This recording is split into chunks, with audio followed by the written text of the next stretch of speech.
Just a reminder for our viewers, because it is witching day, the yes. expirations of futures and options contracts, that tends to cause an uptick in volatility and volume, particularly at the open and the close. So expect some bouncing around today. Yeah, keeping a close eye on the major averages to start things off here right now as I was just scrolling down to see what the VIX is doing. We can come back to that in a moment, but the Dow Jones Industrial Average, you're seeing that lower out the gate by about 0.5% right now. The NASDAQ Composite flat, just barely to the downside, is in the red though by about 0.1%. S&P 500, you're seeing that lower by about 0.25% right now. So all three U.S. major averages in the red as of this point in time. Let's take a look at some of the sector activity out of the gate as well. 11 S&P 500 sectors. We've got them all loaded up for you here on the screen. Only one gainer right now, and that is technology. It's up by about 0.2%. However, you've got 10 of the 11 S&P 500 sectors in negative territory. Financials, yeah, that's bringing up the caboose. It's been a rough, no good week for financials in the sector. It's down by about 1.5%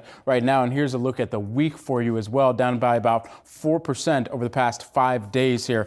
Also want to take a quick look at some of the crypto names that we're tracking. Those are the cryptocurrencies specifically, but here's some crypto stocks here. And I particularly wanted to pull up Marathon. Yes, Marathon Digital Holdings. That is moving higher this morning off of its earnings, the earnings report that it just put out. It's up by about 8% at this point in time. However, you've got some mixed activity, but largely in the green for some of those crypto stocks as well. We'll ride out with a look at the NASDAQ 100 also this morning. I had Coinbase up there on the screen for us. And do we look at FRC? Yeah. What are we doing? All the way to the right. Ooh, there we go. Okay, regional banks. Bingo. Yeah, I'm just curious if we're still seeing as much of a drop even after this big infusion of deposits. We are. Oh, yeah, man. it's Look down at that 17%. 5-day chart. That's a record drop on the week, I believe, for FR. I mean, it would have to be, one would think. It's down 65%. Yeah, it's down. So 65% over the course of the past 5 days, 16% out the gate here today. And I just want to take a look at this year-to-date move so we can put in context exactly what has transpired in this just in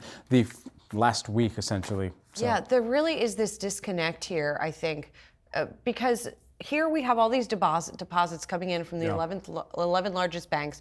We have the Fed, we have the FDIC, we have the Treasury effectively saying they're going to backstop, and yet still, you know, sentiment is not on First Republic's side. It's really a pretty extraordinary situation. I think investors would have to be shown something material to say that there is some type of confidence that they should be placing. I mean, it's right material now. When they get $30 billion.